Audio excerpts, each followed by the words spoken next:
नमस्कार साथियों, स्वागत है आप सभी का हमारे इस YouTube चैनल केबी इंस्टीट्यूट पर। तो कैसे हैं आप सब?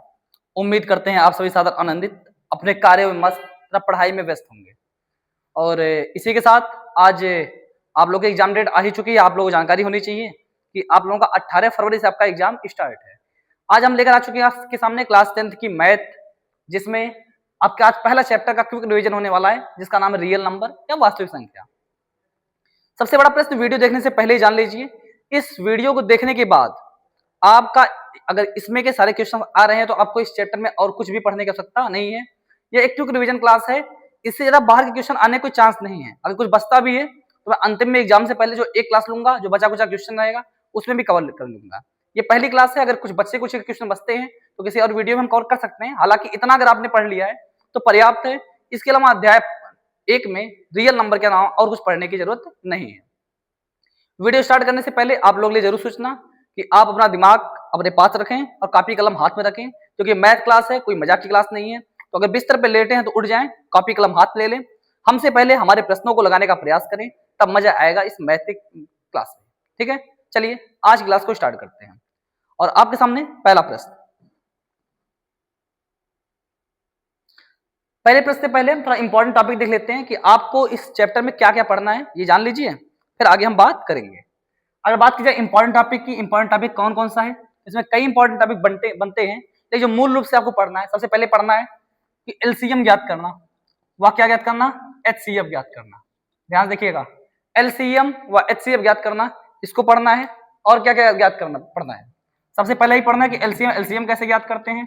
दूसरा ये पढ़ना है हमें कि एलसीएम एचसीएफ के साथ साथ हम एक फॉर्मूला होता है एलसीएम मल्टीप्लाई एचसीएफ बराबर क्या होता है, first number multiply second number, इसको पढ़ना है।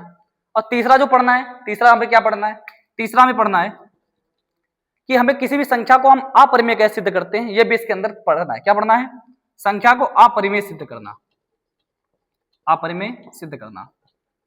अब इसमें आप लोग सवाल कर सकते हैं क्या यूक्लिड विभाजन प्रमेयिका नहीं पढ़नी है?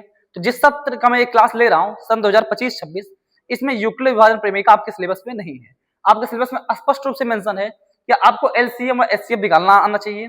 एलसीएम मल्टीप्लाई एचसीएफ बराबर first number multiply second number, ये आना चाहिए। और क्या आना चाहिए, अपरिमेय सिद्ध करना। इतना अगर आपको आ रहा है तो आपको इस चैप्टर में और कुछ भी सोचने की आवश्यकता नहीं है। एक दो क्वेश्चन बन सकते हैं कि रियल नंबर वास्तु संख्या होती क्या है, पूर्ण संख्या क्या होती है, पूर्णांक क्या होता है। तो यह एक रिवीजन क्लास है, छोटी छोटी चीजों पे हम इससे बहस नहीं करेंगे। अगर आप इस पर भी वीडियो चाहते हैं कि हम इन सब चीजों के बारे में बताएं, आप कमेंट बॉक्स में बता दीजिएगा, उन सब पर भी एक विस्तार की क्लास लेकर हम आ जाएंगे। अभी हम बिना लेट किए इस रिवीजन की क्लास को स्टार्ट करते हैं। ठीक है, तो उम्मीद करते हैं क्लियर होगा हमें इस चैप्टर में पढ़ना क्या क्या है। ठीक है, चलिए क्लास को स्टार्ट करते हैं। सबसे पहला क्वेश्चन जो आपके सामने है उसको लेकर हम बात करते हैं। सबसे पहला क्वेश्चन है 98 को उसके अभाज्य संख्या के गुणनफल के रूप में व्यक्त कीजिए। क्वेश्चन को ध्यान से देख लीजिए, क्या बोल रहा है, 98 को उसके अभाज्य संख्याओं के गुणनफल के रूप में व्यक्त कीजिए। अब इसमें एक शब्द है अभाज्य संख्या। अभाज्य संख्या क्या होती है जानते हुए चलते हैं। अभाज्य संख्याएं वे संख्याएं होती हैं जो स्वयं व एक के अलावा और किसी से नहीं कटते, उन्हें क्या कहते हैं, अभाज्य संख्या कहते हैं। जैसे कि हम कुछ नंबर लिख लेते हैं, 2 3 4 5 6 7 8 9 10 11 12। कॉमन सेंस लगाइएगा, 2 किससे कटेगा, स्वयं से तो कटेगा ही, प्लस में किससे कटेगा, 1 से कटेगा। क्या किसी और संख्या से आप 2 को काट सकते हैं, जवाब है नहीं। 3 किससे कटता है, 3 स्वयं से कटेगा, 1 से कटेगा। क्या किसी और से कट सकता है, नहीं। 4 किससे कटेगा, 4 से कटेगा, स्वयं से कटेगा, 1 से कटेगा। क्या किसी और से कटेगा, जवाब है नहीं। नहीं, इसका जवाब है हाँ। 4 व 1 के अलावा 4 किससे कटेगा, 2 से भी कट सकता है। 5 की बात किया जाए तो 5 किससे कटेगा, केवल 5 से कटेगा व 1 से कटेगा, और संख्या किसी से विभाजित नहीं होती। आगे बोला जाए 6 के बारे में तो 6 से कटेगा, 1 से कटेगा, और साथ साथ किससे कटेगा, ये 2 के पहाड़े में भी 6 आता है, 2 से भी कट सकता है और 3 से भी कट सकता है। 7 की बात किया जाए तो 7 किससे कटेगा, ये 7 से कटेगा और 1 से कटेगा। क्या और किसी से कट सकता है, जवाब है नहीं। 8 किससे कटेगा, तो 8 से 1 से तो कटेगा ही, साथ ही साथ किससे कटेगा, ये 2 से भी कट सकता है, 4 से भी कट सकता है। 2 के पहाड़े में भी 8 आता है, 2 चौके 8, 4 के पहाड़े में भी आता है, 4 दूना 8। 9 किससे कटेगा, तो 9 से कटेगा, 1 से तो कटेगा ही, ये 3 से भी कट सकता है। ठीक है, 10 की बात किया जाए तो 10 किससे कटेगा, 2 से कटेगा, और किससे, सॉरी 10 से कटेगा और 1 से तो कटेगा ही, साथ ही साथ 2 और 5 से भी कट सकता है। 11 की बात किया जाए 11 और 1 से कटेगा। 12 की बात किया जाए 12 से कटेगा, 1 से कटेगा, 2 से भी कर सकता है, 3 से भी कर सकता है, 4 से भी कर सकता है, 6 से भी कर सकता है। अब यहाँ पर आपको जो जो संख्याएं दिखाई दे रही हैं जो स्वयं व 1 के अलावा और किसी से नहीं कट रही है, उन संख्याओं को क्या कहेंगे? अभाज्य संख्या। अर्थात यहाँ पे 2 क्या है? एक अभाज्य संख्या है। 3 क्या है? एक अभाज्य संख्या है। 5 क्या है? अभाज्य है। 7 क्या है? अभाज्य है। आगे 8 अभाज्य नहीं है, 9 नहीं अभाज्य है, 10 नहीं अभाज्य है, 11 भी क्या है? अभाज्य है। ऐसे इसके आगे आएगा 13। 13 भी क्या है? एक अभाज्य संख्या है। 13 के बाद क्या आएगा? 17 आएगा। 17 के बाद 19, 19 के बाद 23, 23 के बाद 29, 29 के बाद 31। इस प्रकार से अभाज्य संख्याएं वे संख्याएं होती हैं जो स्वयं से कटती हैं और 1 से कटती हैं और किसी से भी कटती नहीं है, उन संख्याओं को अभाज्य संख्या कहते हैं। यहाँ क्वेश्चन यही है 98 मतलब 98 को अभाज्य संख्या के रूप में व्यक्त कीजिए। इसके लिए क्या करना पड़ेगा? इसका गुणनखंड करना पड़ेगा। चलिए बिना देरी किए हुए इसका हम आंसर देते हैं। 98 को 98, ये 98। 98 एक सम संख्या है, अगर सम संख्या है तो 2 से कटेगा, कितनी बार जाएगा? 2 चौका 8, यहाँ कितना बचेगा? 2 चौका 8 गया, 1 बचेगा, कितना हो जाएगा? 18, 2 नवा 18। क्या ये सम संख्या है? जवाब है नहीं। सम संख्याएं क्या होती हैं? जिन संख्याओं के अंत में 0, 2, 4, 6, 8 आता है उन्हें हम सम संख्या कहते हैं। तो यह एक सम संख्या नहीं है क्योंकि इसके लास्ट में कितना आया है? 8 आया है। पर ये सम संख्या है 98 क्योंकि लास्ट में 8 आया, इसलिए सम संख्या है। तो कट क्या गया? 49। क्या 49 सम संख्या है? जवाब है नहीं। क्यों नहीं है? क्योंकि इसके लास्ट में कितना आया है? 9 आया है। अब 49 किससे कटता है? क्या 49 2 से कटेगा? जवाब है नहीं। तो किससे कटता है? 7 के पहाड़े में आता है। तो 7 सते 49, फिर 7 किससे कटेगा? 7 एक नंबर 7, क्या आ गया? 2 आया, 7 आया, 7 आया। आपकी जानकारी होगी, बता भी चुका हूं कि 2 भी एक अभाज्य संख्या है, 7 भी क्या है? अभाज्य संख्या है। अर्थात हम 98 को लिख सकते हैं 2 गुणे 7 गुणे 7 लिख सकते हैं। तो आ गया 2 गुणे 7 गुणे 7। अब इसमें बात किया जाए कि 7 कितनी बार आया है? 2 बार आया है, तो लिख सकते हैं 2 गुणे 7 की पावर में 2। जो संख्या जितनी बार आई है उसको इतने पावर के रूप में लगा देंगे। तो 98 इक्वल टू कितना आ गया? 2 गुणे 7 की पावर 2। यही आपका क्या है? आंसर है। क्लियर? तो अगर कभी भी इस प्रकार से सवाल आए, ये प्रीवियस ईयर का क्वेश्चन है, तो अगर कभी इस प्रकार सवाल आता है कि 98 को उसके अभाज्य संख्याओं के गुणनफल के रूप में व्यक्त कीजिए, तो गुणे के रूप में आ गया और अभाज्य संख्याओं के रूप में आया है। 2 भी एक अभाज्य है, 7 भी क्या है? एक अभाज्य है। तो ये 98 संख्या है वो अभाज्य संख्याओं के रूप में व्यक्त हो गई। तो 98 इक्वल टू क्या आ गया? 2 गुणे में 7 की पावर 2। ठीक है, बस यही इसका क्या है? आंसर है। उम्मीद करते हैं क्लियर होगा। चलिए बढ़ते हैं नेक्स्ट क्वेश्चन की तरफ। नेक्स्ट क्वेश्चन क्या बोल रहा है? ध्यान से देखिएगा क्या बोल रहा है। बोल रहा है इस प्रकार का क्वेश्चन 100% श्योर है कि आपको एग्जाम में एक क्वेश्चन इस टाइप का देखने को मिलेगा ही मिलेगा। क्वेश्चन क्या है? दो संख्याओं का HCF व LCM क्रमशः 9 और 459 है। यदि उनमें से एक संख्या 27 है तो दूसरी संख्या ज्ञात कीजिए। सवाल एकदम स्पष्ट है। क्या बोल रहा है? दो संख्याओं का HCF व LCM क्रमशः 9 व 459 है। इसका मतलब है देखो, क्रमशः मतलब क्या होता है? पहले HCF बोला है तो पहले वाला HCF हो जाएगा, फिर LCM दिया है तो बोला क्या हो जाएगा? LCM आएगा। यहाँ पहले HCF बोला तो पहले संख्या क्या रहेगी? HCF बोलेगी। उसके LCM बोला बाद में वो क्या हो जाएगा? LCM हो जाएगा। अर्थात सवाल में आप नोट कीजिएगा क्या क्या दिया है। आपको क्या दिया है? आपको दिया है HCF का मान कितना दिया है? HCF का मान दिया है 9 और आगे LCM का मान कितना दिया है? 459। और क्या बोल रहा है? उसमें से एक संख्या दिया गया है। पहली संख्या क्या दी गई है? कोई भी एक संख्या मान सकते हैं। फर्स्ट नंबर आपको कितना दिया गया है? फर्स्ट नंबर बोला 27 है। कितना बोला है? 27 है। बोल रहा है क्या ज्ञात करूं? पहली संख्या दी गई है, बोल रही इस दूसरी संख्या आपको क्या करनी है? ज्ञात करनी है। सवाल से हमने निकाल लिया क्या क्या दिया है, क्या क्या ज्ञात करना है। आपको HCF दिया है 9 दिया है, LCM 459 दिया है। पहली संख्या कितनी है? 97। बोला दूसरी संख्या आपको क्या करनी है? ज्ञात करनी है। कुछ नहीं, इसमें एक फार्मूला है, इसको नोट कर लीजिए। क्या होता है? होता है HCF मल्टीप्लाई LCM बराबर first number multiply second number. स्पष्ट है? ध्यान से सुनिएगा।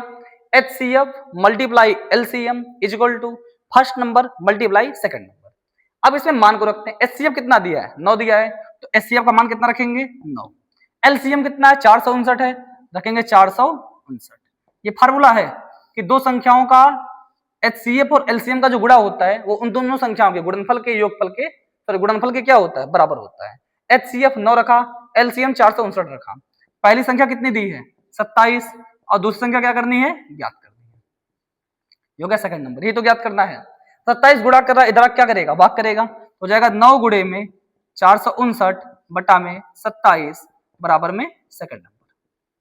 अब यहाँ आपको बस सॉल्व करना है, ये सॉल्व कर लीजिए। 9 के बारे में 27 आता है, जवाब बिल्कुल 9 करना 9, 9 तरीके 27। अब 3 459 काटना है, काट दीजिए। 3 करना में 3, यहाँ एक बार जाएगा, 3 करना में 3 बचेगा, 1 15, 3 बचे 15, 3 त्रिक 9। हर में एक का कोई मतलब नहीं होता, तो सेकंड नंबर कितना आ गया आपका? सेकंड नंबर आ गया 153। यही क्या है इस क्वेश्चन का आंसर है। एक बार दोबारा समझा देता हूं, सवाल स्पष्ट है। बोला दो संख्याओं का HCF व LCM क्रम से कितना है? 9 है और 459 है। आगे बोला है यदि उनमें से एक संख्या 27 है तो दूसरी संख्या ज्ञात कीजिए। अब यहाँ पर HCF और LCM बोला तो HCM पहले 9 दिया है, LCM 459 दिया है, दोनों नोट कर लिया। HCF का मान 9 है, LCM का मान 459 है। बोल रहा है उसमें से एक संख्या कितनी? 27 है, पहली संख्या 27 है। बोल रहा है दूसरी संख्या ज्ञात कीजिए। इस टाइप का एक क्वेश्चन बहुविकल्पी में या फिर अतलघुत्री में जो होता है 2 नंबर का क्वेश्चन होता है। अतलघुत्री नहीं, उसको लघुत्री कहते हैं। या बहुविकल्पी में या फिर लघुत्री में एक प्रश्न 100% लिख के ले लो कि एक क्वेश्चन इसमें से मिलेगा ही मिलेगा। मेरे वीडियो सेव कर लो, 5 साल पढ़ाने का मेरा रिकॉर्ड है, मैं बोल सकता हूँ इसमें से एक क्वेश्चन आपको मिलना ही मिलना है। HCF फॉर्मूला नोट कर लीजिएगा, HCF मल्टीप्लाई LCM बराबर first number multiply second number. HCF रखा, LCM रखा, पहला नंबर रखा, सेकंड नंबर ज्ञात ही करना है। ये गुणा कर रहा था, उधर जाके क्या करेगा? भाग करेगा। 9 एक नाम 9, 9 3 27, यहाँ गया 3, 3 459 काटा, कैसे काटा? 3 एक नाम में 3, ये कट गया, यहाँ पे काटेंगे 3 एक नाम में 3, एक बचेगा, हो जाएगा 15, 3 बचे 15, यहाँ कुछ नहीं बचा है, 9 है, 3 त्रिक का 9, तो क्या आ गया? 153। तो कितना आ गया? 153। यही क्या है? सेकंड नंबर है। ये हमारा क्या है? आंसर है। उम्मीद करते हैं क्लियर होगा। अब इस टाइप के आगे और भी सवाल आएंगे, उसको भी बताएंगे। ये वेरी मोस्ट इंपॉर्टेंट क्वेश्चन में से एक है। नेक्स्ट क्वेश्चन क्या बोल रहा है? यदि सेम वैसे ही क्वेश्चन है, बस लिखने का तरीका चेंज कर दिया है। क्या बोल रहा है? यदि HCF 336 और 54 का कितना है? 6 है। और तो बोला इन्हीं का 336 और 54 का क्या ज्ञात कीजिए? LCM हमें ज्ञात करना है। ठीक है, अब सवाल को स्पष्ट रूप से पढ़िएगा। इन्हीं दोनों संख्याओं का HCF दिया है 6, फिर बोल रहा है इन्हीं दोनों संख्याओं का LCM आपको क्या करना है? ज्ञात करना है। अर्थात आपको HCF का मान दिया गया है, कितना बोला? HCF का मान बोला HCF कितना है? 6 है। यहाँ ये थोड़ा मिस्टेक है, यहाँ इक्वल टू 6 रहेगा, सही कर लीजिए। या जो दिया HCF 336 और 54 6 दिया है, ये रहेगा HCF 336 व 54 इक्वल टू 6 रहेगा। अर्थात इन दोनों का HCF कितना है? 6 है। आगे बोल रहा है इन्हीं दोनों संख्याओं का LCM ज्ञात कीजिए। स्पष्ट रूप से जो दिया है उसको हम क्या करेंगे? नोट करेंगे। HCF कितना बोल रहा है? इन दोनों संख्याओं का 6 बोल रहा है। HCF इक्वल टू क्या बोल रहा है? 6 बोल रहा है। और क्या आपको दिया गया है? आपको पहली संख्या दी गई है और दूसरी संख्या दी गई है। दोनों में ऐसे क्वेश्चंस में सेम अंक देखने को मिलेंगे। उसी संख्या का HCF दिया है, उसी संख्या का LCM हमें क्या करना है? ज्ञात करना है। तो पहली संख्या क्या बोला है? 336, दूसरा क्या बोला है? 54। नोट कर लीजिए। फर्स्ट नंबर कितना है आपको? 336 है, और सेकंड नंबर कितना बोल रहा है आपको? 54 है। ठीक है, क्लियर है। अब क्या करेंगे? वही फार्मूला जो मैं आपको निकालना क्या है? आपको LCM फाइंड करना है। अब आगे क्या करना है? जो फार्मूला बताया हूं वही फार्मूला। फार्मूला क्या होता है? HCF मल्टीप्लाई LCM बराबर first number multiply second number. अब ध्यान से देखिएगा, HCF दिया है कितना है? HCF दिया है 6 है, गुणे में LCM हमें ज्ञात ही करना है, तो गुणे में क्या लिखेंगे? LCM बराबर पहला नंबर कितना है? 336, गुणे में दूसरा नंबर कितना है? 54। नोट कर लिया। 6 क्या कर रहा है? गुणा कर रहा है, उधर जाकर क्या करेगा? भाग करेगा। तो LCM बराबर आ जाएगा 336 गुणे में 54 बटा में 6।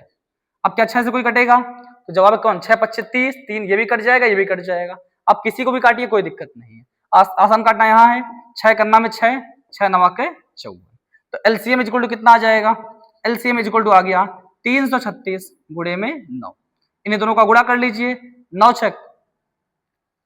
बचता है, 9 6 54 के 4, हासिल लगा 5। इसके बाद 9 3 27, 27 5 32, 32 के 2, हासिल लगा 3, 9 27 3 कितना हो जाएगा? 30, 3024। यही क्या है? इसका आंसर हो जाएगा। अर्थात इन दोनों संख्याओं का LCM कितना आ गया? आ गया 3024। कैसे आया? दोबारा देखिएगा। सवाल में जहां पर दिया जाए पहले सबसे पहला काम होना चाहिए, आप नोट कर लीजिए क्या क्या दिया है, क्या क्या ज्ञात करना है। आपको बोला था यदि HCF 336 54 इक्वल टू 6, तो LCM 336 और 54 का ज्ञात कीजिए। अर्थात HCF का मान कितना दिया था? 6। नोट कर लिया। इसमें पहली संख्या कितना बोला है? 336, दूसरी संख्या क्या बोल रहा है? 54। क्या ज्ञात करना है? इन्हीं दोनों का LCM ज्ञात करना है। फार्मूला याद ही हो चुका होगा। HCF मल्टीप्लाई LCM बराबर first number multiply second number. हमने HCF का मान रखा 6, LCM ज्ञात ही करना है। पहला नंबर कितना है 336 है, दूसरा नंबर कितना है 54 है। यहाँ रख दिया। 6 क्या कर रहा है गुणा कर रहा है, उधर जाकर क्या करेगा भाग करेगा। 6 का नाम 6, 6 9 के 54, 9 से यहाँ मल्टीप्लाई करना है, मल्टीप्लाई कर दिया कितना आ गया 3024। यही क्या है इसका LCM है। चलिए आगे बढ़ते हैं इसमें।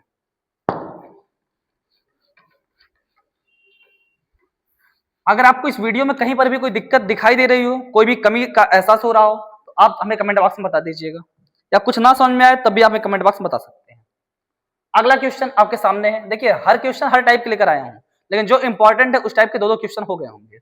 अगला क्वेश्चन क्या बोल रहा है, 33 गुणे 5 और 32 गुणे 52 का HCF प्रकट कीजिए। अब कॉमन अगर आप पढ़े होगे तो आपको ये बुक में एनसीईआरटी के अंदर क्वेश्चन नहीं दिया गया है, लेकिन प्रीवियस ईयर में इस टाइप के क्वेश्चन पूछे गए हैं। हालांकि यही क्वेश्चन ही पूछा गया है, ठीक है। तो इसको कैसे लगाएंगे, कुछ नहीं करना है, सिंपल बेसिक है। इसमें जो भी अभाज्य संख्या के रूप में नहीं है उसको अभाज्य संख्या के रूप में तोड़ेंगे। यहाँ 33 है, यहाँ क्या है 5 है, तो यहाँ क्या लिखा हुआ है 33 गुणे में 5। अब इसको आप तोड़ सकते हो। 33 क्या होगा, 33 को तोड़ोगे आप, अगर 33 का गुणनखंड करते हो किससे कटेगा 3 से कटेगा। 3 एक नाम 3, 3 एक नाम 3, 11 तो 11 से ही कटता है क्योंकि अभाज्य संख्या है, तो 11 का नाम है 11।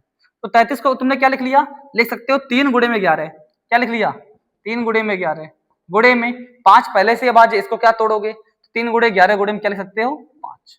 अर्थात 33 गुणे 5 को हमने कर लिया अभाज्य संख्या के रूप में, 3 गुणे 11 गुणे 5। और आगे क्या बोल रहा है 32 गुणे 52। क्या बोला है 32 गुणे में 52। इसको भी आप चाहिए तोड़ सकते हैं, तोड़ लीजिए। 32 किससे कटेगा 2 से कटेगा, कितना आ जाएगा 16, 2 से कटेगा कितना आएगा 8, फिर 2 से 4, फिर 2 दूना 4, फिर 2 एक अन्ना में 2। अर्थात 32 को आप क्या ले सकते हो 1 2 3 4 5, 5 बार 2, इसके इक्वल टू क्या हो जाएगा 2 गुणे 2 गुणे 2 गुणे 2 गुणे में 2। ऐसे आप 52 को तोड़ सकते हो। 52 को तोड़ोगे क्या आ जाएगा देख लीजिए, क्या आएगा 52 को तोड़ोगे क्या आ जाएगा 2 दूना 4, 1 बचेगा 2 छक्के 12, फिर 2 से काटेंगे 2 एक अन्ना में 2, 2 3 6, 13 अभाज्य संख्या 13 एक अन्ना में 13। और अब 52 को तोड़ेंगे क्या आ जाएगा 2 गुणे 2 गुणे 13। यहाँ पर 52 का क्या आ गया गुणे में 2 गुणे में 2 गुणे में 13, ठीक है। अब ध्यान से देखिएगा, यहाँ 13 ना दिख रहा हो तो थोड़ा सा इधर कर देता हूं मैं। यहाँ 32 गुणे कितना था 32 गुणे कितना है 52 है, तो 32 गुणे 52 इक्वल टू क्या आ जाएगा 2 गुणे 2 गुणे 2 गुणे 2 गुणे में 2, ये हो गया 32 का। और 52 का क्या आ जाएगा 52 का क्या आया है 2 गुणे 2 गुणे 13, तो हो जाएगा 2 गुणे 2 गुणे में 13। अब ध्यान से देखिएगा HCF क्या होता है, जो दोनों संख्याओं में कॉमन होता है। हमें 33 गुणे 5 और 32 गुणे 52 का HCF निकालना था। अब ये इसका जो गुणनखंड किया वो ये आया, नीचे वाले का गुणनखंड यहाँ दिया गया है। अब आप ध्यान से देखिए क्या दोनों में कुछ कॉमन है, जवाब मिलेगा नहीं, यहाँ पर कुछ भी नहीं कॉमन है। जब भी कॉमन कुछ ना हो तो HCF कॉमन कितना होता है 1 होता है। ध्यान दीजिएगा, अगर कॉमन कुछ ना मिले तो HCF 0 नहीं होता, उसका HCF कितना होता है 1 होता है। यहाँ पर कॉमन कुछ नहीं है तो इन दोनों का HCF कितना हो जाएगा 1 हो जाएगा। क्लियर है।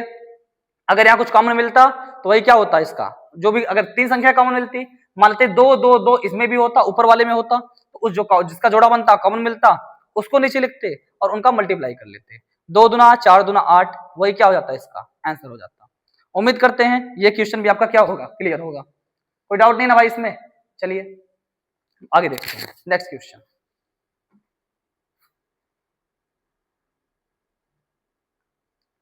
अब ये अगला क्वेश्चन देखिएगा, ये क्वेश्चन ऐसे ही जैसे आपको दूसरा क्वेश्चन मैंने दिखाया था। ध्यान से देखिएगा क्या बोल रहा है, यहाँ पर बोल रहा है आपको अंक नहीं दिया है, बोला है ए व बी का। देखो अगर नोट कर लोगे सवाल में क्या क्या दिया है तो सवाल अपने आप आसान हो जाते हैं। यहाँ दिया है ए और बी का जो HCF वो कितना है 12 है। देखिएगा क्या बोला है HCF, तो आपको HCF का मान दिया है वो कितना दिया है 12, ठीक है। और क्या बोल रहा है ए गुणे बी, अर्थात ये क्या बोल रहा है दोनों संख्याओं का गुणनफल डायरेक्ट दे दिया है तो और आसान हो गया। दोनों संख्याओं का गुणनफल कितना बोल रहा है 1800, तो और क्या निकालना है तो बोल रहा है आपको LCM इन्हीं दोनों संख्याओं का ज्ञात करना है। क्या ज्ञात करना है LCM इन्हीं दोनों संख्याओं का ज्ञात करना है। आपको HCF दिया है, दोनों संख्याओं का गुणनफल दिया है और LCM दिया है, LCM ज्ञात करना है, ठीक है। अब देखिएगा फॉर्मूला आपने पढ़ा था क्या होता है HCF मल्टीप्लाई एलसीएम बराबर first number multiply second number. अब आप मान रखिए एचसीएफ का मान दिया है 12, उसका मान रखिए 12, एलसीएम का मान आपको ज्ञात ही करना है तो एलसीएम को एलसीएम लिखेंगे। अब यहां पर देखिए first number multiply second number, first number second number थे क्या, ए और बी थे, उनका मल्टीप्लाई, उनके मल्टीप्लाई का मान दिया है, कितना दिया है 1800, तो इसकी जगह पूरा क्या रख देंगे 1800, बस या मल्टीप्लाई कर रहा है जाके भाग दे देगा, तो एलसीएम इज इक्वल टू क्या आ जाएगा 1800 बटा में 12, काट लीजिए, एलसीएम इज इक्वल टू 12 कटेगा कितना आ जाएगा 12 का नाम 12, डायरेक्ट काटना चाहो डायरेक्ट काट लो, 12 का नाम 12, 6 बचेगा 12 बचे 60 जीरो, अब भाग दे लीजिएगा कितना आ जाएगा 150, यही क्या हमारा आंसर, ठीक है 12 का नाम 12 6 18 60 हो जाएगा 12 बचे 60 12 0 ठीक है, ठीक है यही क्या हो जाएगा इसका आंसर है। एक बार दोबारा समझते हैं, यहाँ पे एचसीएफ दिया था कितना 12 और ए मल्टीप्लाई बी का मान दिया था 1800, बोला था इसका एलसीएम क्या करना है ए बी का ज्ञात करना है, हमने फार्मूला लिखा एचसीएफ मल्टीप्लाई एलसीएम बराबर first number multiply second number, HCF का मान रखा 12, एलसीएम ज्ञात करना है, आगे फर्स्ट नंबर सेकंड नंबर का मल्टीप्लाई दिया था 1800, यहाँ ये गुणा कर रहा है उधर जाके भाग करेगा, कट गया आपका आंसर आ गया एलसीएम इक्वल टू 150। क्लियर, कोई डाउट नहीं, नो डाउट। चलिए आगे बढ़ते हैं। अब देखिए ये क्वेश्चन अगर आपने जरा सा भी पढ़ा है, स्कूल आपने 10 दिन भी गए हैं अगर सही से स्टार्टिंग में, तो ये सवाल जरूर सुने होंगे, इसमें कोई दो राय नहीं है। अब इस क्वेश्चन को ऐसे समझाऊंगा कभी दोबारा जिंदगी में भूलोगे नहीं, बस ध्यान से एक एक चीजों को नोट कर लीजिए। अपरिमेय सिद्ध करना तो कहीं गया नहीं है, एक क्वेश्चन आने ही वाला है और आप बेफिक्र रहिएगा, हम दोनों क्वेश्चन लेकर आए हैं जिसमें √5 √2 या √3 आता है, यहाँ से अगर आप √5 को कर ले जाएंगे तो √3 √2 भी कर ले जाएंगे, कोई दिक्कत नहीं है, बस 5 की जगह क्या लिखना होता है 2 लिखना होता है। और एक क्या होता है, एक क्वेश्चन इस टाइप का आता है, वो भी मैं क्वेश्चन लेकर ही आया हूँ, कहाँ गया भाई आजा, ये वाला 3 + 2 √3। अब इसमें बच्चों को बहुत कंफ्यूजन होती है कौन सा सवाल कैसे लगाना है, हम सारे आपको जवाब देंगे, आपको कोई भी डरने की जरूरत नहीं है, और जो बताऊंगा तरीका आप वही तरीका यूज करेंगे, आपको 100% मैं बताता हूँ कि आपको इसमें पूरा का पूरा, यदि 6 नंबर में आता है तो 6 में 6 नंबर मिलेंगे, 4 नंबर का आता है तो 4 में 4 मिलेंगे, और 2 नंबर में भी आता है तो आप 2 नंबर में ये सवाल कैसे लगाएंगे ये भी मैं बताऊंगा। हालांकि ये क्वेश्चन 2 नंबर में आ सकता है, ये वाला आता भी है, लेकिन ये क्वेश्चन आपका 2 नंबर में कभी भी देखने को एग्जाम में नहीं मिला है।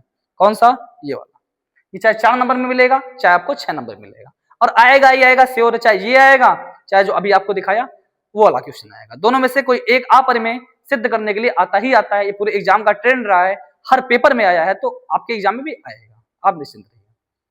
चलिए इस सवाल पे आगे बढ़ते हैं, यहाँ बोल रहा है √5 को अपरिमेय सिद्ध करना है। अब अपरिमेय क्या होता है, परिमेय क्या होता है, इसको एक बार समझ लेते हैं ताकि आपकी जानकारी भी क्या हो जाए, वृद्धि हो जाए। चलिए अपरिमेय संख्याएं क्या होती हैं, अपरिमेय संख्याएं, पहले अपरिमेय से पहले परिमेय समझते हैं। परिमेय संख्या क्या होती है, परिमेय संख्याएं वे संख्याएं होती है, परिमेय संख्या होने 3 चीज जरूरी है।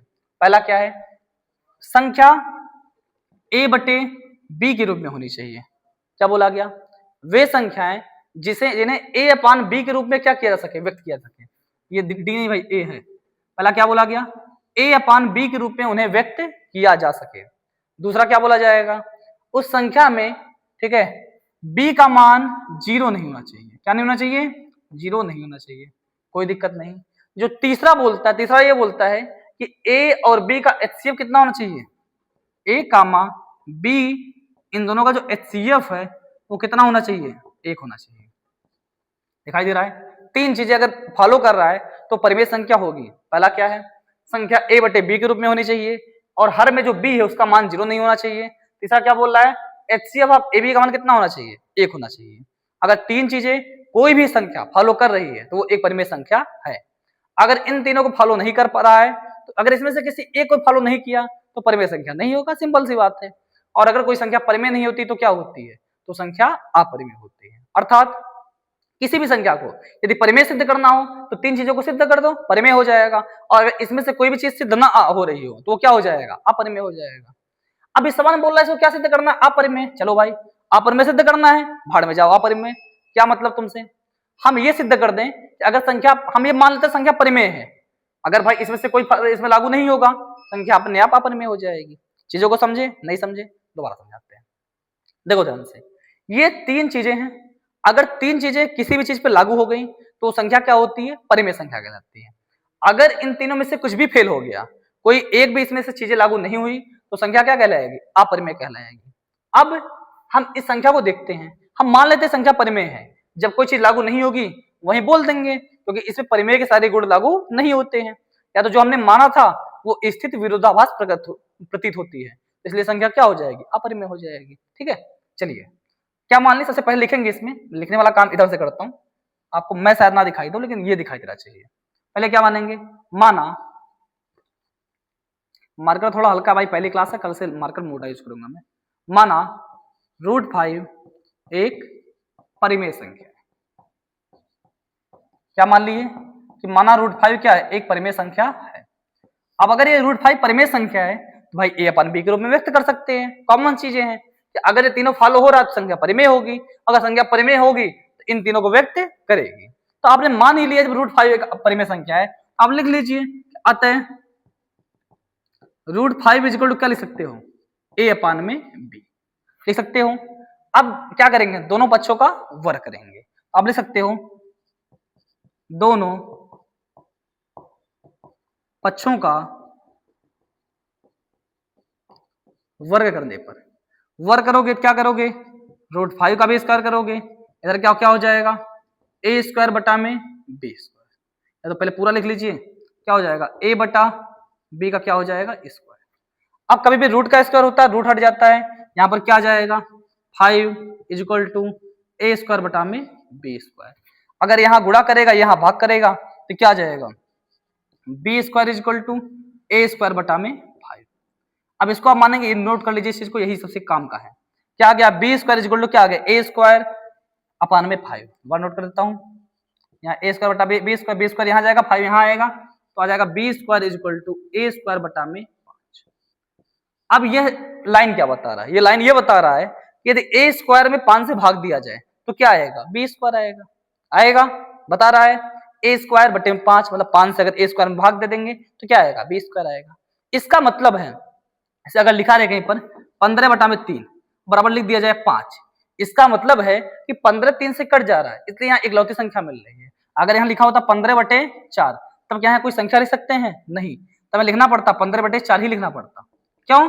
कटता ही नहीं, या फिर दशमलव की संख्या लिखनी पड़ती। नहीं, अगर यहाँ लिखा गया 15/3 इक्वल टू 5, इसका मतलब है कि 15 3 से पूरी तरह से कट गया है, तब तो यहाँ 5 आया। इसी प्रकार से यहाँ पर बोल सकते हैं कि a² 5 से कट जाता है। कटिंग मतलब क्या होता है? विभाज्य है। तो a इस समीकरण से क्या बोलता है? समीकरण 1 मान लेते हैं। समीकरण 1 क्या बोल रहा है? आप इस लाइन को लिख भी सकते हैं कि a² 5 से विभाज्य है, अतः जब a² कट जाएगा अतः a भी क्या होगा? 5 से विभाज्य होगा। अर्थात ये लाइन हमें ये बता दिया कि जो a है वो 5 से कट जा रहा है। ठीक है, चलिए अब आगे बात करते हैं। अब ध्यान दीजिएगा, इसी समीकरण में हम जहां पर a रहेगा उसको क्या मान लेंगे? 5 के मान लेंगे। यहाँ 5 रहेगा, 5 के मानेंगे। अगर 2 को सिद्ध कर रहे होते क्या मानते? 2 के मानते। अगर यहाँ 3 को सिद्ध कर रहा होता तो क्या मानते? 2 के। यहाँ क्या मानेंगे? माना a इक्वल टू 5 के। क्या मान लिया? a का मान कितना मान लिया? 5 के। अब यही मान यहाँ पे रख देंगे, बोलेंगे a का मान समीकरण 1 में रखने पर। अब a का मान समीकरण 1 में रखिए। समीकरण 1 था क्या? समीकरण 1 था b² इक्वल टू a² अपान में 5। a का मान कितना रखेंगे? 5 के, आ जाएगा b² इक्वल टू 5 k का स्क्वायर बटा में 5। ठीक है, तो यहाँ b² का मान कितना आ जाएगा? b² इक्वल टू आ जाएगा 5 का स्क्वायर 25, k का स्क्वायर k² बटा में 5। 5 का नाम 5 पंचम 25। अब यहाँ हर में एक का कोई मतलब नहीं बचा, 5 यहाँ गुणा कर रहा है, 5 जाके यहाँ भाग कर देगा, तो आ जाएगा b² बटा में 5 इक्वल टू k²। दिखाई दे रहा है? सेम वही चीज यहाँ पर। यहाँ पे क्या दिखाई दे रहा है? अगर b² में 5 से भाग दे रहे हैं तो क्या आ रहा है? k² आ रहा है। इसको मान लेते हैं समीकरण नंबर 2। तो यहाँ पर कह सकते हैं कि b² 5 से विभाज्य है, अतः b भी 5 से विभाज्य होगा। समीकरण 1 से क्या निकल गया कि a 5 से कट जा रहा है। समीकरण b क्या निकल गया? b 5 से कट जा रहा है। अर्थात कहने का मतलब ये है कि यदि a भी 5 से कट गया और b भी 5 से कट गया तो क्या इन दोनों का HCF 1 हो सकता है? अभी देखे होंगे एक सवाल लगाए थे, उसमें दोनों संख्याओं का HCF कितना आया था? 1 आया था। कब 1 आया? जब दोनों के गुणनखंड में 5 नहीं था। गुणनखंड में 5 नहीं था, इसका मतलब क्या है? मतलब कोई संख्या नहीं थी, कोई संख्या मेल नहीं खाई। यहाँ पर क्या मिल रहा है कि a भी 5 से कट जा रहा है, b भी 5 से कट जा रहा है। इसका मतलब है कि ए और बी दोनों 5 से कट जा रहे हैं। अगर दोनों 5 से कट जाएंगे क्या उनका एचसीएफ 1 होगा? जवाब है नहीं। अगर दोनों 5 से कट जा रहे हैं तो उनका एचसीएफ या तो 5 होगा या तो 5 से कोई बड़ी संख्या होगी। ठीक है, तो आप इसके बाद क्या लिखेंगे? लिखेंगे समीकरण 1 व 2 से यह सिद्ध होता है कि ए व बी दोनों 5 से विभाज्य हैं। अतः हमारी मानी गई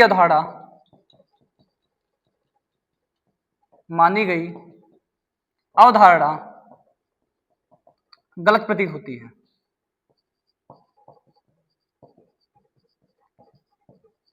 आपने क्या माना था? आपने ये माना था कि √5 क्या है? एक परिमेय संख्या है।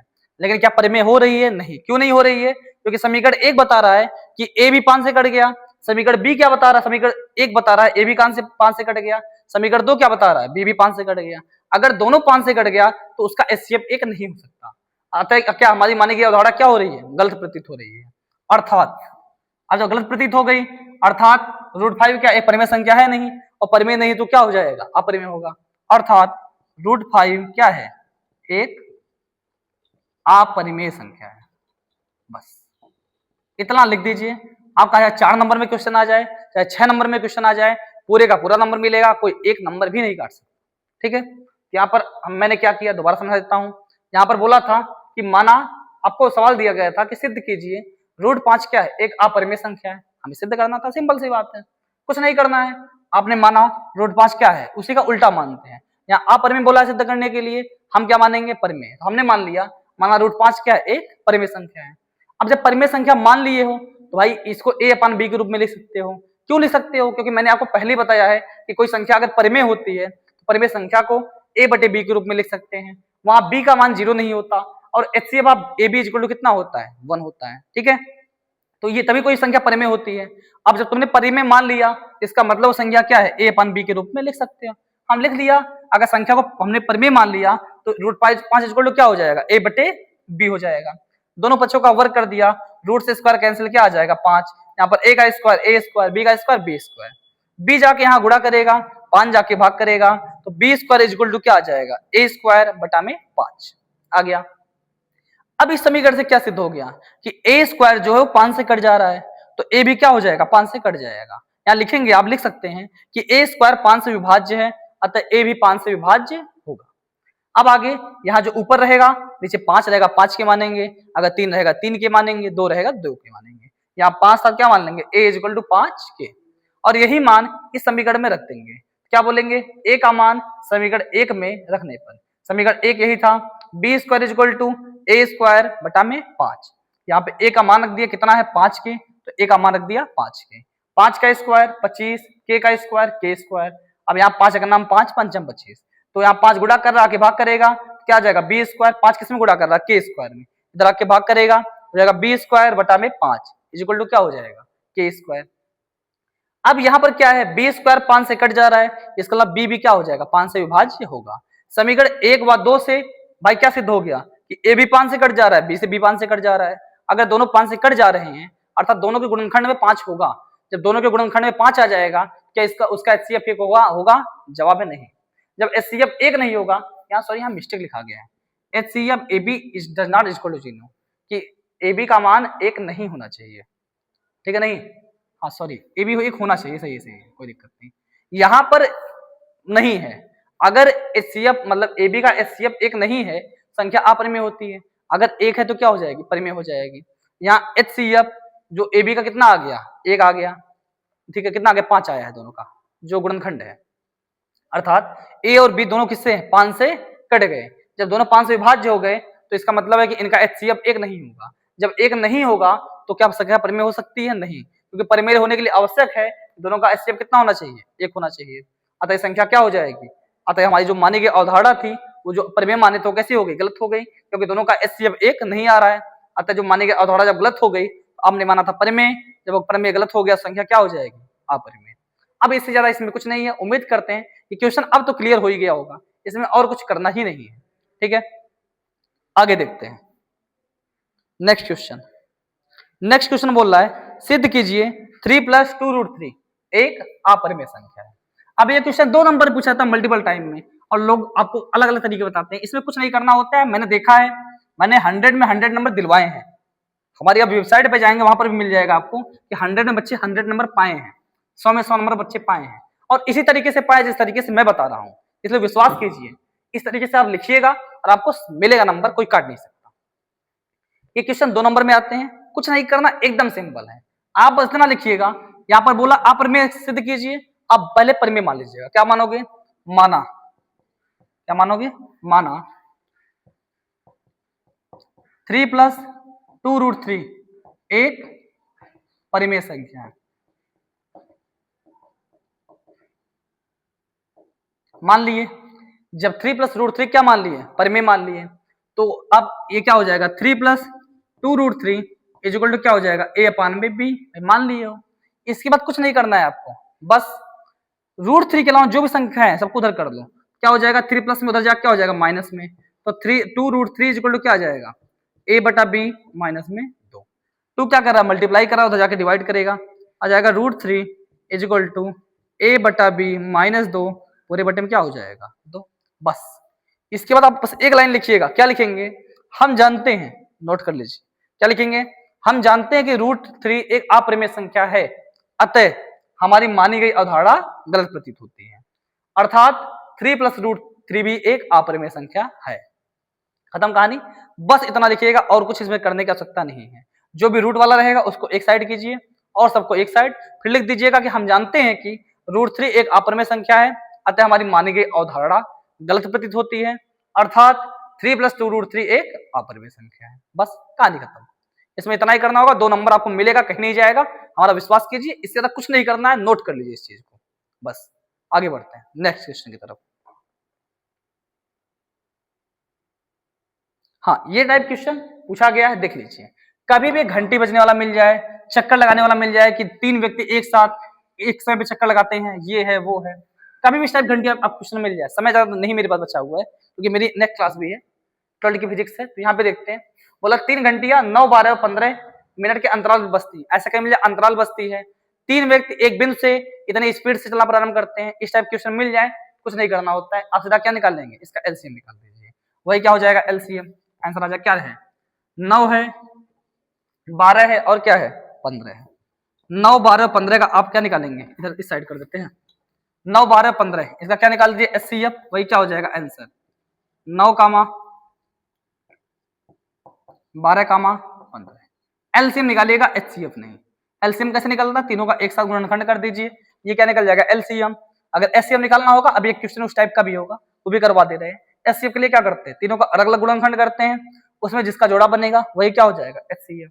अब यहाँ पर कीजिए, देखिए 2 से काटेंगे, कटेगा क्या? कोई कटे, कोई 2 से कटने वाला है, कहोगे हाँ 12 कटने वाला, काट दो। 9, 2 छक्के 12, तो कितना आ जाएगा? 15 कटेगा, नहीं उतार देंगे। क्या अभी कोई 2 से कटेगा? कहोगे हाँ 6 कटेगा, इसको भी काटो। 9, 2 तिहाई 6, 15, 15 उतार देंगे। क्या अब कोई 2 से कटेगा? नहीं। 3 से कोई कटेगा? हाँ सब कटेंगे। 3 त्रिका 9, 3 एक नाम 3, 3 पचे 15। इसके बाद क्या है? फिर कोई 3 से कटेगा? हाँ 1, 1, फिर क्या आ जाएगा? 5, फिर कोई कटेगा? हाँ ये कटेगा 5 से 1, 1, 1। सबको गुणा कर लो, 2 दूना 4, 3 12, 12 36, 36 बच्चे तो हो जाएगा 36 गुणे में 5, 5 छक्के 30, 0 लगा 3, 5 3 15, 3 18, 36 बचे कितना आ जाएगा? 180। इसका मतलब है कि 180 मिनट बाद दोबारा एक साथ बजेंगे। अब यहाँ बोल रहा है 3 घंटियां क्रम से 9 मिनट, 12 मिनट और 15 मिनट के अंतराल में बजते हैं। यदि वो एक साथ बजना शुरू करती हैं तो अगली बार कितने समय बाद वो एक साथ बजेंगी? कितने समय बाद? तो 180 मिनट बाद बोल दो, या तो 180 मिनट को घंटे में चेंज कर दो। आप जानते हो 60 मिनट का 1 घंटा होता है, तो 120 मिनट का 2 घंटा, 180 मिनट का 3 घंटा। तो चाहे बोल दो 3 घंटे बाद एक साथ बजेंगी, चाहे आप ये बोल दीजिए कि 180 मिनट बाद एक साथ बजेंगी। कभी भी इस टाइप का अगली बार कितने समय बाद बचेंगे। अब यहाँ पे ये भी कर सकता था कि घंटियां एक बार एक साथ 2 बजे बजी, कितने बजे? 2 बजे, तो अगली बार वो कितने समय पर, मतलब कितने बजे दोबारा बजेंगे? 3 घंटा बाद बजेंगी। 2 में 3 जोड़ लो, कितना हो जाएगा? 5 बजे। 2 बजे बजती, फिर कब बजती? 5 बजे। तो इस टाइप क्वेश्चन कभी भी आए, आप क्या करेंगे? एलसीएम निकाल दीजिएगा, आपका आंसर क्या हो जाएगा? हाजिर हो जाएगा। बस इसमें इतना ही करना होता है। नेक्स्ट क्वेश्चन आपका, ये क्वेश्चन मैं करवाया था, ये आपके होमवर्क के लिए रहेगा। एक क्वेश्चन और कर देता हूं। हाँ, ये क्वेश्चन, ये आपका एनसीईआरटी क्वेश्चन है फिलहाल, और आया हुआ भी क्वेश्चन है, इसको मैं करवा देता हूं, और वो एक क्वेश्चन आपके लिए होमवर्क रहेगा। चलिए, बोला 404 और 96 का एचसीएफ और एलसीएम ज्ञात कीजिए और सत्यापित कीजिए कि एचसीएफ मल्टीप्लाई एलसीएम बराबर क्या होता है, दी गई संख्याओं का गुणनफल। वही सत्यापित करना है जो आपको फार्मूला बताया गया था कि एचसीएफ मल्टीप्लाई एलसीएम बराबर first number multiply second number. क्या क्या निकालना है, इन दोनों संख्याओं का एचसीएफ निकालना है और क्या निकालना है, एलसीएम। चलिए निकालते हैं। 404 और क्या है 96, नॉर्मल है। देखो दोनों का पहले क्या करते हैं, गुणनखंड कर लो। चाहे अगर एलसीएम के लिए आसान तरीका क्या था कि कभी मिस्टेक ना हो, एलसीएम के लिए दोनों का एक साथ करो। 404 और क्या है 96, किससे कटेगा, 2 से कटेगा, काट लीजिए। 2 दूना 4, 0, 2 दूना 4, ये भी 2 से कटेगा, कितनी बार जाएगा, 2 चौके 8, 2 अट्ठे 16, 2 से कटेगा 1, 0, 1। इसके बाद 2 दूना 4, 2 चौके 8, 24 अड़ता है, सही है। फिर 2 से काटो, अब ये कटेगा नहीं, 101 अभाज्य संख्या 101 से कटता है। 2 एक नाम 2, कितनी बार जाएगा, 2 दूना 4, 12। फिर काटो 2 से, 101, 2 छक्के 12। फिर काटो 2 से, 101, 3। इसके बाद फिर काटो 100, किसे कटेगा भाई, इसके बाद हाँ 3 से कटेगा, 101, 1, फिर 101 से काट लीजिएगा, 101, 1 गुणे 1, सबका गुणा कर लीजिएगा। ये क्या आ जाएगा, इसका एलसीएम।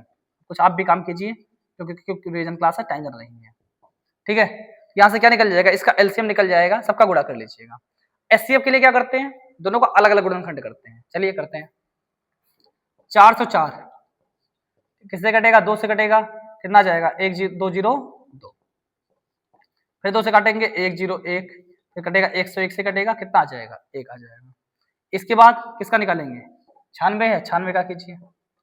2 से कटेगा, 2 चौके 8, 2 चौके 8, 2 अट्ठे 16, 2 दूना 4, 2 चौके 8, 2 से काटेंगे 2 का नाम 2, 2 दूना 4, फिर 2 छक्के 12 और 2 तिहाई 6, 3 का नाम है 3, हो गया, ठीक है। इसके बाद आप दोनों को एक बार लिख लीजिए। 404 बराबर क्या आ गया है, 2 गुणे में 101।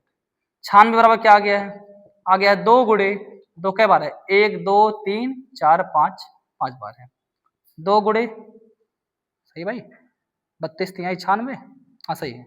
2 गुणे 2 गुणे 2 गुणे 2 गुणे 2 गुणे 3। एचसीएफ क्या होता है, जो तीनों में कॉमन होता है वही क्या होता है, एचसीएफ होता है।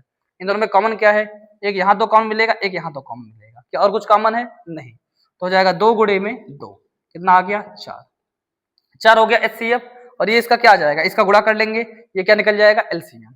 अब आगे बोला है कि एचसीएफ मल्टीप्लाई एचसीएफ बराबर सिद्ध कीजिए दी गई संख्याओं का गुणनफल।